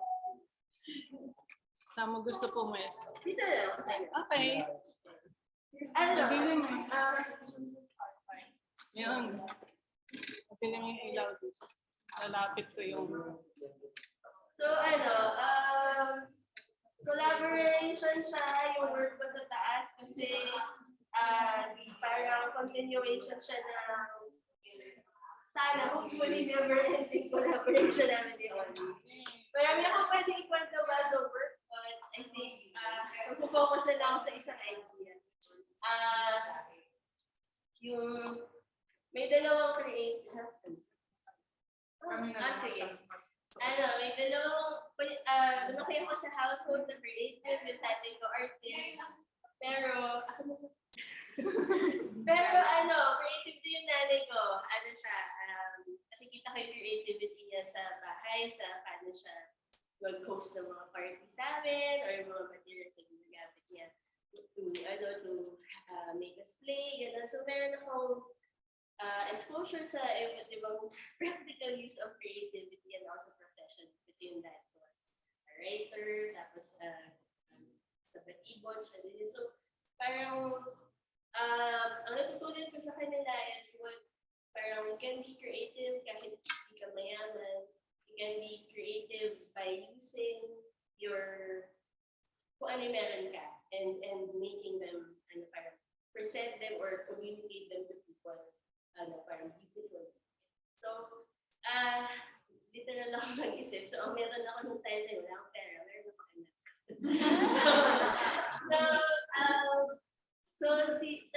Wala rin akong oras, pero nag-paint ako or nag-exhibit ako. So, meron ako is time sa bahay.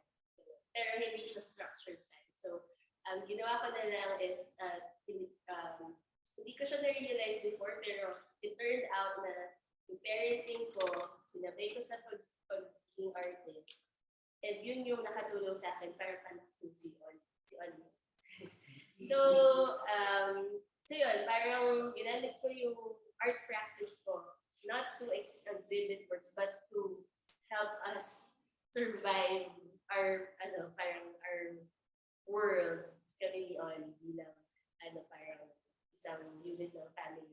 Solo parent, na wala masyadong trabaho minsan. Again. So that's what I want to reiterate pa rin na parang ang material ko talaga is my family, my life. So, tas yun. Tas dati ko pa gusto gumawa ng work na would make me, let me express na I want to know, ano ba yung art? Tapos mahilig ako sa video, okay? So gusto ko talaga gamitin yung kanta yun. Dati naisip ko gagawin ko, parang painting siya, tapos may magpo-perform na stripper sa harap with that song. Pero nag-iba na yung mundo ko, nag-iba na yung mga gusto ko sa buhay. Umabot yung plano na yun at this time, na si Ollie yung nagpo-perform. So, yun yung naging extension ng gawa ko. While ang ano ko lang sa kanya, she can do whatever she wants. Ang isipin lang yan na parang it's a reaction to our collaboration. Kasi like na tinatanong sa kanya, feeling mo ba ginagamit? And sabi niya, oo. So parang nandun yung lahat na yun kung ano yung paggamit na yun. Pwede siyang maging abusive, pwede manipulative, pwede rin maging parang empowering, which madalas empowering siya for me and I think for all of us. So yun yung buong work. Thank you. To Ollie naman. Si Ollie naman.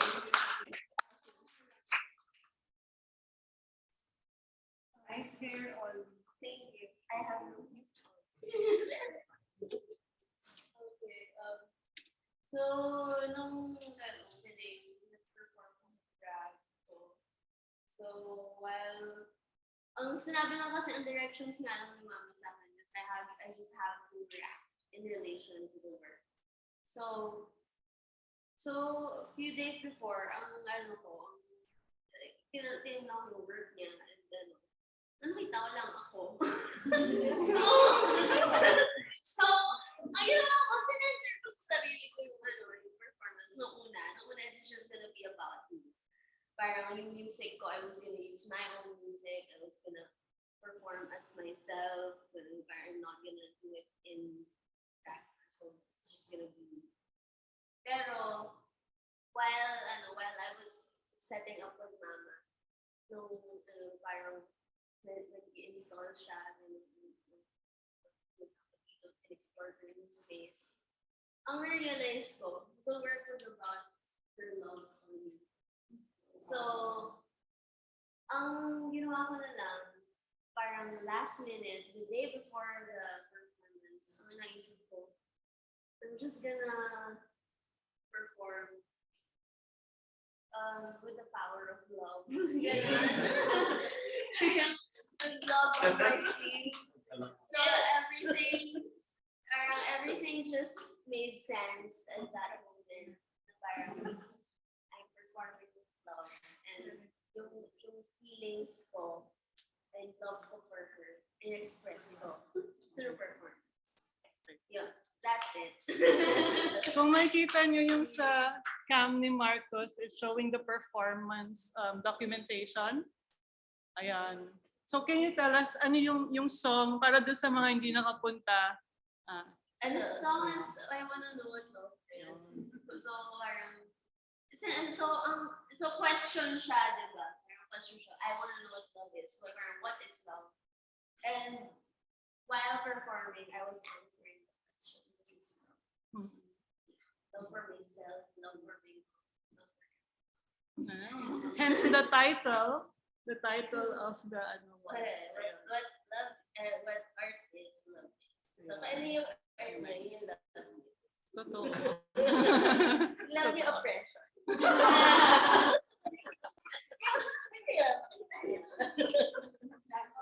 Yes, thank you. Ayan, may question. Do you like these? It doesn't know. Oh, I love these. I love being used by anyone. I can attest to that.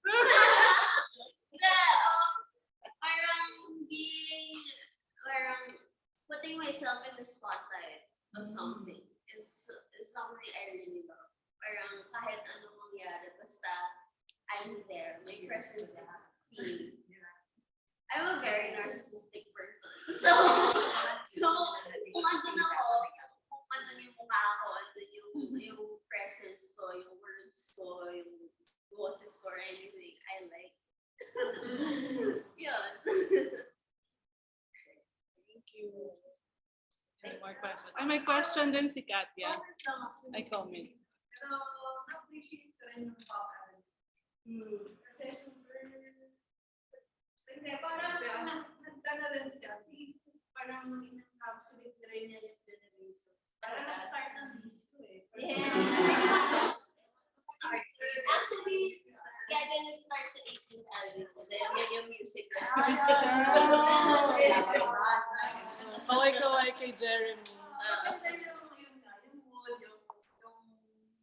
yung aura niya, so pop. And I think it really works. Tapos it's also very calm. No? Yeah. Pop, calm. And maganda rin to see, yun nga, the intergenerational, ano. Pero siguro yung tanong ko kay Ollie nga is, how do you see this from this point onward? Parang, magre-react ka ba? I mean, of course, now you're reacting to your mom.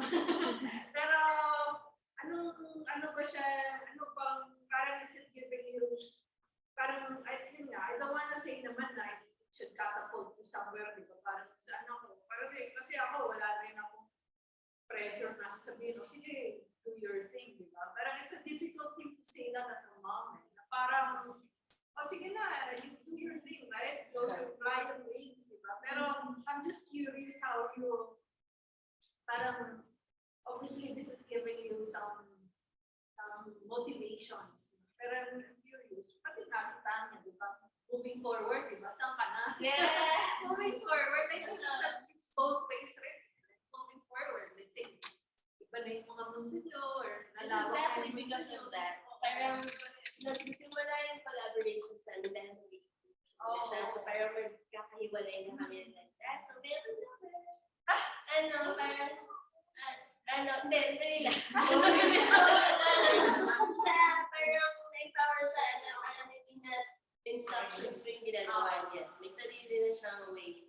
Gusto niya naman, siguro naman sumunod. So, kasi, yung very camp aspect na.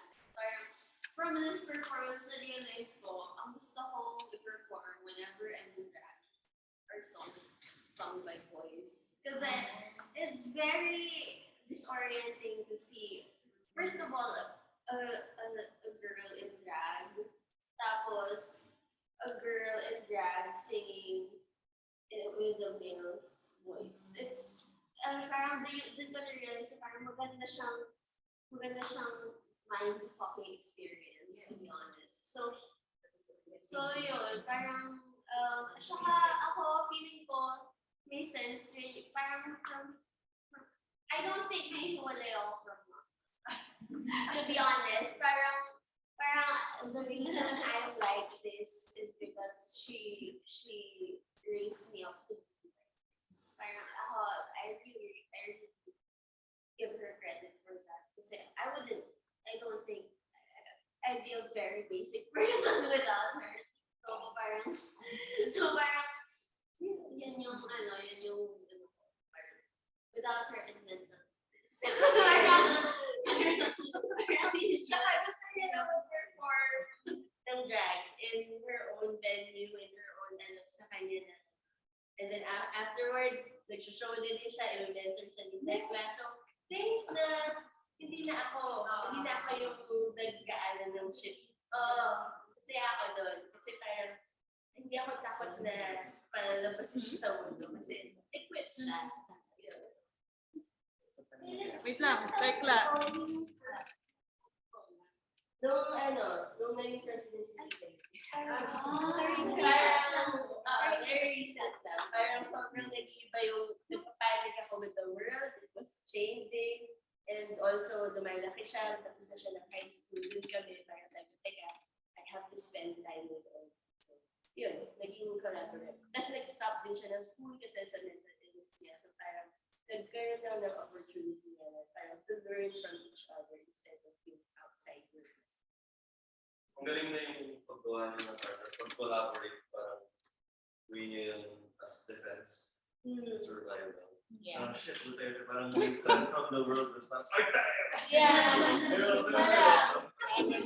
Parang nabasa ko yung kay Hannah Arendt, parang pag ina-atake ka ng estado na guguluhin nila yung brain mo with fake news layer, kailangan mo naman by showing your mind.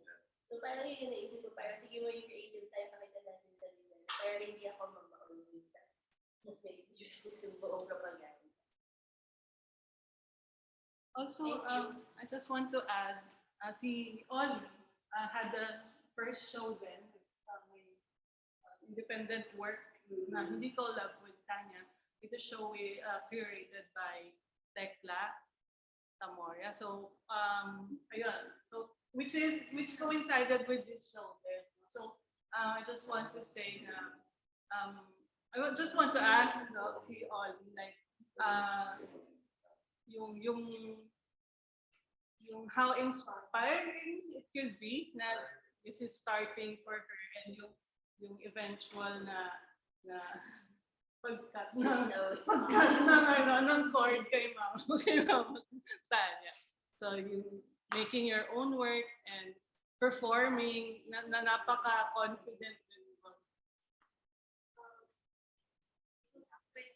Hindi ko alam yung tanong doon para ang question lang is yung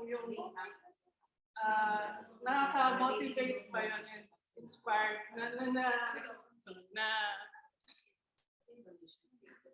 parang maraming generate ideas or plans. Yeah. Parang since tuloy-tuloy siya nangyayari, okay, may gagawin ako next week. Parang nagkakatapult. Tapos kasabay pa nun yung panic episode ko. So parang while I'm manic, tapos everything's working out fine sa art. Parang tuloy-tuloy rin ako nakakaisip ng kung ano-ano.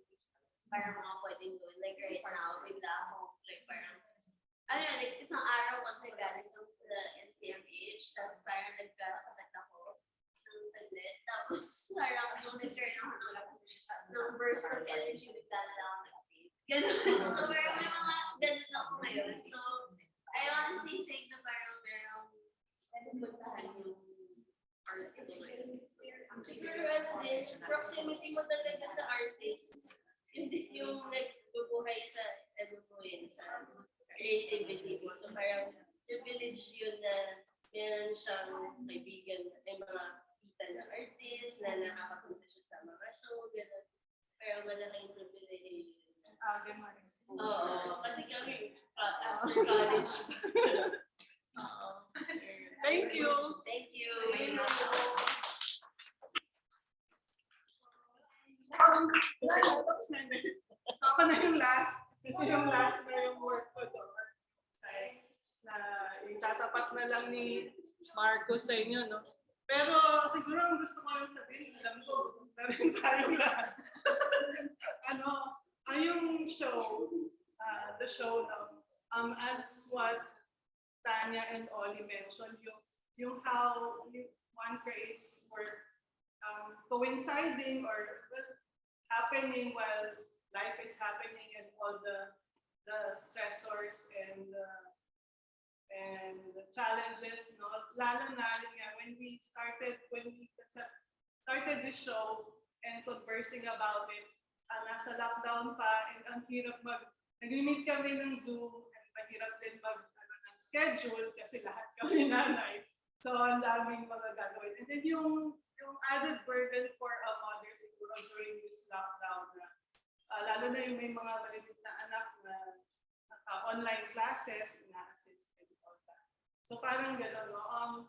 If in connection naman to the work that I show dun sa gallery, big gallery, it's a collaboration with my mom, who is, kasi last year, when we were developing the show, wala pa sa plan yung kasama yung works niya.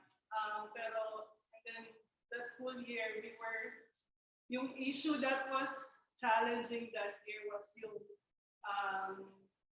loss of my dad. No? So, yung mom ko, suddenly, ayun, diba? Yung pinaprocess niya, ako naman, ayun, bilang anak. Yes. Tapos, by the end of the year naman, it was, sa kanya naman kami nakatutok sa mother ko. She was diagnosed with breast cancer. No? Tapos parang, there were changes in the household. Tapos, I'm accompanying her from weekend, Fridays, sa people's session. And then, one of these times when she was with me, she brought yung full box niya of mga cross stitches. For years, she's been doing this. Pero, itong recent, ito daw yung 2017 till last year. Because recently, mahina na yung mata niya, nahihirapan na siya with. So, looking at those, ang interest ko talaga ever since when I see her doing cross stitch, ang lalaki din yung work na. Because she used to join nga mga national cross stitch.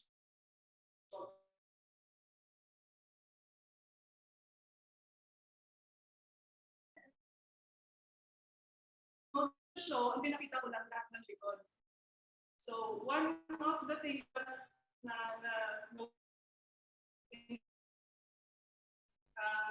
cross-stitch, yung walang buhol, anything sa likod ng first niya, walang buhol.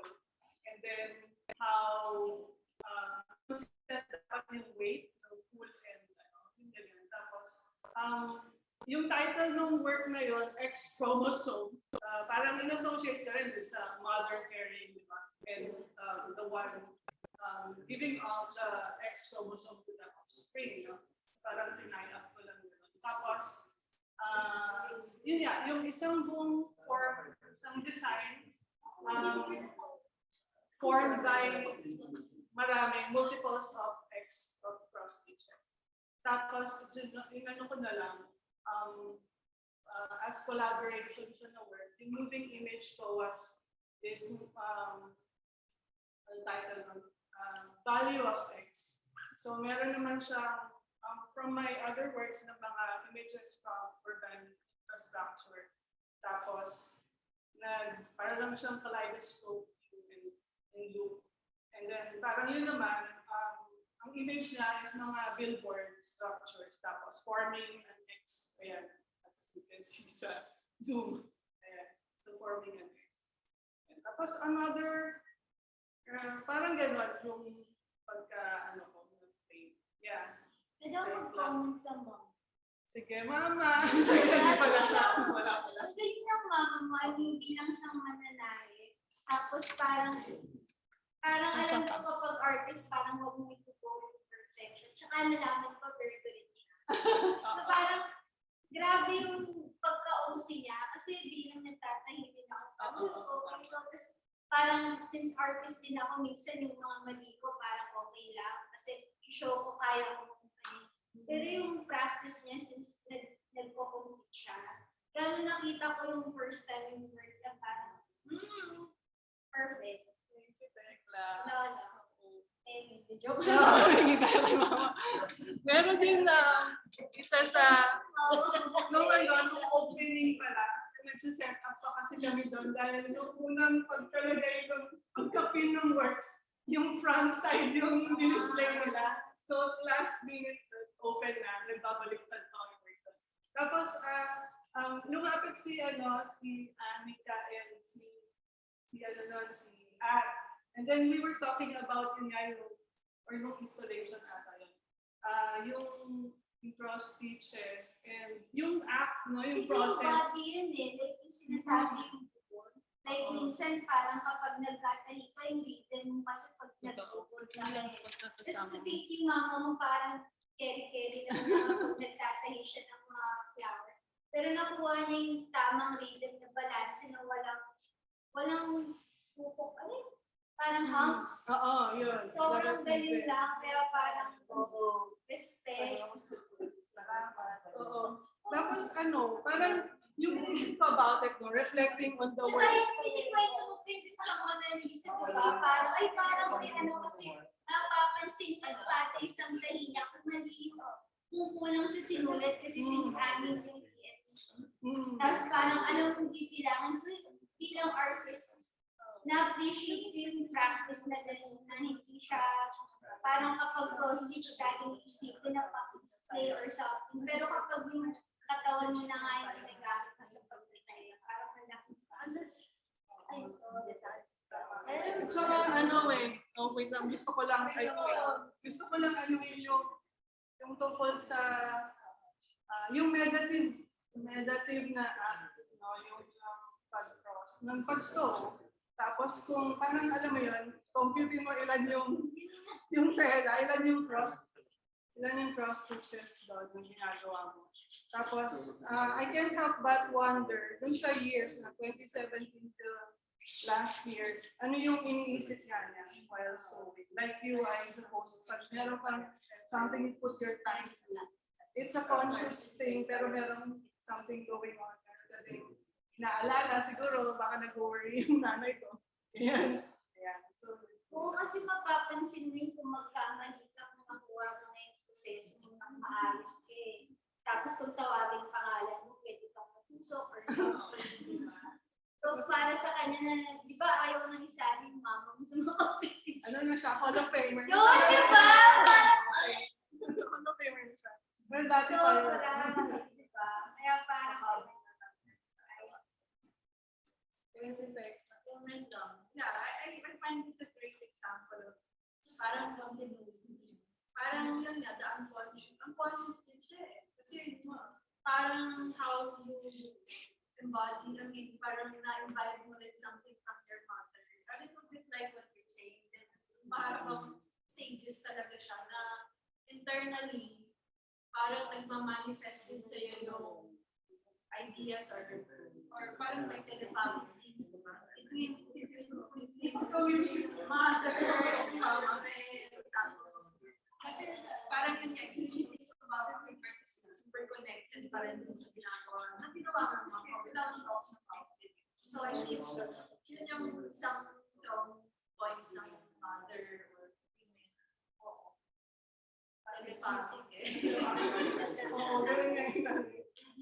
Meron palang isang work. Last na po ito, yung isang moving image work naman, which nung opening nasa outdoor in-install. Pero yun nga, gabi lang siya mag-play pag outdoor eh, so pinasok namin. The title of that work now shown sa cam ni Marcos, now showing sa cam ni Marcos, Nostalgia. Tapos may installation din siya na windshield sa base ng image. Parang katulad lang din yung ano, no? So parang kung sa one and multiple, 1:many ratio siguro. No? Gusto ko yung moving image can be viewed also by the viewer na, ewan ko, sa different representation, how the image is actually multiplied when you look at it sa naka-ano. Tapos, ang inattempt kong gawin is to create parang a space of contemplation. Mukha siyang ripples of water. Parang nagre-reflect sa water yung pero glass windshields siya. Yung windshields dahil parang ang reference ko naman dyan yung tatay ko kasi ayun nga, sa yung parati kong nire-refer ko pag sinasama ko yan, yung about my dad, yung about bagay awareness ko sa urban then, no, sa urban life. He was doing feasibility studies.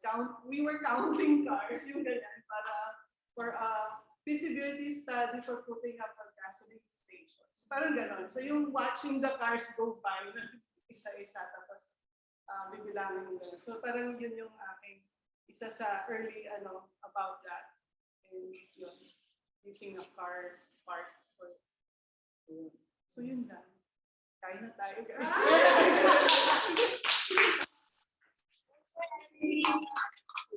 Siguro nagugutom na rin yung online participants. So this is now, bye-bye tayo lahat. We will end the Zoom. Bye. Thank you. Hello. Bye. Thanks, Annie.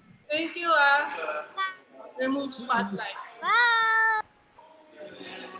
Thank you for coming. Meron bang questions online? Sorry, hindi ko na kayo marinig. Bye! Bye, Gabby! Thank you, Marcos! Nakaano pala. Bye. Bye! Bye. Bye! Bye! Hello! Say hi. Hi, everyone! Bye. Hello.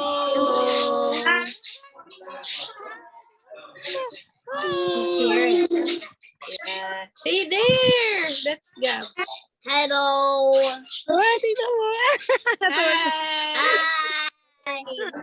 How What's old your are you? name? My name is Nathan Africa. Oh, Nita. And you?